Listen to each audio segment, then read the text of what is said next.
خاندان کے ذمہ دار ہو، اپنے محلے اور علاقے کے ذمہ دار ہو، جیسا تمہیں منصب دیا گیا ہے، ملک اور پوری ملت کے ذمہ دار ہو۔ ایک ایک دائرہ طے کر دیا، اپنی ذمہ داری ادا کی اور پھر اس کو صحابہ کی طرف اور اگلی نسلوں کی طرف منتقل کر دیا۔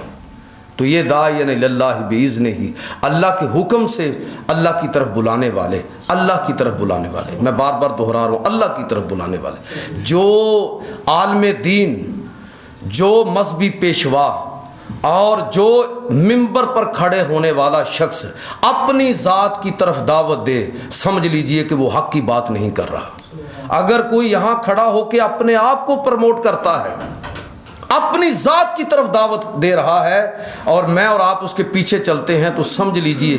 کہ ہم اگر اس شخصیت پرستی کے پیچھے چلے، یعنی شخصیت پرستی کے اندر مبتلا ہو گئے اور اصل پیغام کو نظر انداز کر دیا، تو راہ حق سے ہٹ گئے۔ اصل یہ ہے کہ بلانے والا جب بھی بلائے گا تو پیغمبر کے حکم کے مطابق اللہ کی طرف اور اللہ کے رسول کی طرف بلائے گا۔ یہ منصب ہے محراب و منبر کے اوپر کھڑے ہو کر بات کرنے والے لوگوں کا، اور جو لوگ اپنی پروموشن کریں تو وہ اس رستے سے ہٹے ہوئے ہیں، اور فرمایا کہ وہ سراج منیرہ بھی ہے۔ اس کا سادہ مطلب یہ ہے کہ صرف خود روشن نہیں ہے وہ پیغمبر، جو ان سے چھو جاتا ہے، جو ان کی راہ پر چل جاتا ہے، وہ بھی سراپا نور بن جاتا ہے۔ وما علینا